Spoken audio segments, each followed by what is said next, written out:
Have you ever had to tell someone something important but hesitated because you didn't want it to blow up in your face? Whether it's a coworker, a friend, or even someone in your family, giving feedback can feel like walking on eggshells, especially when you know they might take it personally or just brush it off entirely. I know. Hello and welcome to With Samar Naim, where I understand and respect that every journey and experience is unique, but we can always find some common ground to start with. And I don't have it all figured out, but let's figure this out together. Feedback is so important, right? It helps people grow, it strengthens relationships, and it improves communication. The real question is, how do you deliver feedback without it leading to conflict, or even worse, without it being completely dismissed? Stay with me as I'll walk you through why giving feedback can be difficult and how you can give feedback thoughtfully and effectively. We've all experienced it at some point. You share what you think is constructive, and suddenly it's a whole different thing. Either the person gets defensive, shuts down, or avoids you for the next week. It's exhausting and frustrating. And let's be honest, most of us hate giving feedback in the first place. So when it goes badly, it's easy to just give up entirely. But not just yet. Hold on. Why are they so defensive? They're just too sensitive. Have you ever had those thoughts after giving feedback? Or maybe they brush it off completely and you wondered, why don't they take this seriously? It's natural to feel frustrated when feedback doesn't land the way we intend. But here's something important. Sometimes the problem isn't necessarily in them, but in how we are seeing the situation. This brings me to something called the fundamental attribution error. Sounds fancy, right? Let me de-fancy it for you. This term basically talks about a tendency most of us have. It is when we attribute or assume someone's behavior is a reflection of who they are as a person, instead of considering the context they might be in. For example, if someone misses a deadline, it's easy to think, well, they're irresponsible, or, oh, they're lazy or careless. But what if they're juggling personal challenges or didn't have all the information they needed? Here's the tricky part. When we give feedback, we often make this same mistake. When someone reacts emotionally or defensively, it's easy to jump to the conclusion that, well, they just can't handle critical feedback. But the truth is, their reaction might have little to do with being too sensitive and more to do with other factors like stress, insecurity, past experiences, or even how the feedback was delivered. By recognizing our tendency to make assumptions about who they are instead of considering what might be influencing their response, we can shift our approach. Instead of focusing on what's wrong with the person, we focus on their behavior and the context. This will help us in both being aware of what we say when we provide feedback and in how we perceive their reaction after they receive the feedback. Here's another layer to consider. Sometimes people dismiss feedback because they think it's more about you than them. Maybe they're thinking you're just being picky, or you're only saying this because you are stressed. This happens because we all filter feedback through our own experiences and biases. And some people believe that what people tell you is a reflection of themselves. While there's some truth in this idea, it can also become an excuse. If someone dismisses feedback entirely as your issue, they may be avoiding the harder work of looking inward and considering whether there's something they can improve. For you as the feedback giver, it's important to recognize this dynamic, but not to get stuck in it. Once you've ensured your feedback is clear, constructive, and coming from a genuine place, you've done your part. Whether they choose to reflect or dismiss is ultimately their choice and not your responsibility. Now, I know some of you might be thinking, okay, you're trying to make me understand what's influencing their reaction to feedback, but I'm not a social worker. I'm not here to babysit emotions. Feedback is about the task, the work, the results. And I hear you. You're absolutely right. Feedback is about improvement, alignment, and getting things done better. But here's something important to remember. Feedback doesn't just happen in a vacuum. It always involves humans, and humans are not robots. Some of you might also think, why should I even need to give feedback? Shouldn't they already know what they're doing? And sometimes, yes, they might know. But feedback isn't just about pointing out mistakes. It's about reinforcing what's working or gently redirecting when something needs to change. Even when someone is performing well, feedback is what helps them grow, align with shared goals, and feel seen. Here's one hard truth, though. People often take more care with feedback when they value the relationship. But when the relationship no longer feels important, that sensitivity can go out the window. Here's why that matters. Regardless of the relationship, you're still representing yourself. Feedback that's careless or disrespectful doesn't just reflect on the other person, it reflects on you.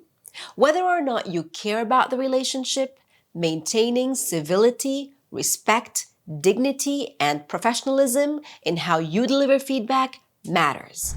Because at the end of the day, we are all humans, and how you treat someone says just as much about you as it does about them. So, how do we make sure our feedback is seen as helpful, not as a reflection of our mood, personality, or a bad day? That's what we're diving into next. But before we do, I'd love to hear from you. Did you have a situation where a feedback session did not go well? Care to share?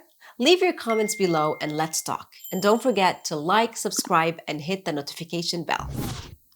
Let's explore 5 practical ways to make feedback constructive and effective. Number 1, start with yourself, your intentions, mindset, and delivery. Before you even start, take a moment to reflect. Why am I giving this feedback? Am I genuinely trying to help or am I venting frustration? Do I have all the accurate information about the situation? Am I in the right mindset and emotional state to deliver feedback in a way that's constructive and solution-oriented? Once you're clear on your intentions, think about how you deliver the message. Your tone, body language, and even facial expressions matter just as much, if not more, than the words you choose. Keep your tone calm and your body language open. People pick up on nonverbal cues, and these can shape how your feedback is received. Evaluate yourself before giving feedback. The clearer your intentions and the more thoughtful your delivery, the better the chances that your feedback will inspire change. Number 2, use a method that highlights objectivity. There are different models and methods you can use to help structure your feedback. One of my go-to approaches is the SBI model. S for situation, B for behavior, and I for impact. I use it to guide me through the key factors while keeping the conversation focused. Let's say you want to give feedback to someone who tends to interrupt abruptly.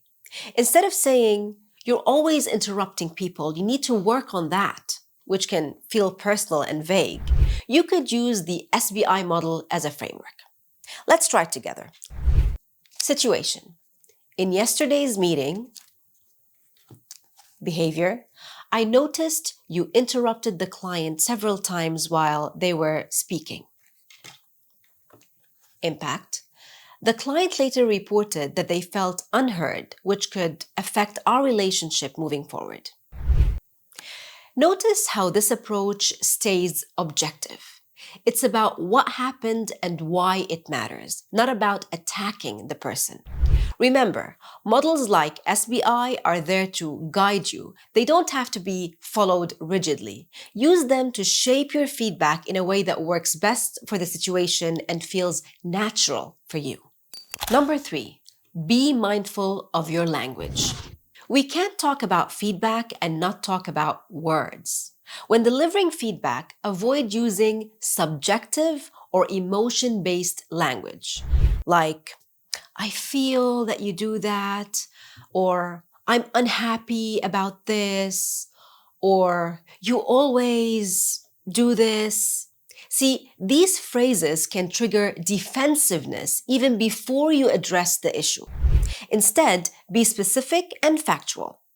For example, rather than saying, you're always missing deadlines, Samar, try saying, Honey, I've noticed that you've missed a couple of deadlines recently, and you missed the hotel cutoff date for the deal you really wanted to make use of. I know you've got a lot going on, but can you share what's going on and how we can support each other better? By adding the question, can you share what's going on and how we can support? You convey understanding rather than blame or criticism. Remember, words carry weight. They have the power to uplift or to break, to heal or to harm. Choose them wisely. They are more than just words. They leave impact. Number 4, choose the right time and place. This one is simple, but it's often overlooked. Feedback should never be given in the heat of the moment or in front of others. Choose a calm, private setting where the person feels safe to listen and respond. This reduces pressure and creates space for the other person to process what you're saying and to process their own thoughts. As a general rule, praise in public, but critique in private. And always approach feedback in a way that encourages reflection, not resistance. Number 5, make feedback a two-way conversation. Feedback isn't just about telling someone what's wrong or what needs to improve. It's part of a conversation, and conversations work best when they're a two-way street. After you share your feedback, give the other person a chance to respond. And listen. Listening is key because when they feel heard, they're more likely to engage constructively. Now, it's natural that some people may respond defensively or even disagree with your feedback. When that happens, stay respectful and maintain your objectivity. Keep the conversation focused on the issue at hand and gently redirect it if it starts to derail into unrelated areas. And if the issue requires follow-up or further discussion, be open to that option too. Remember, feedback is most effective when it's collaborative.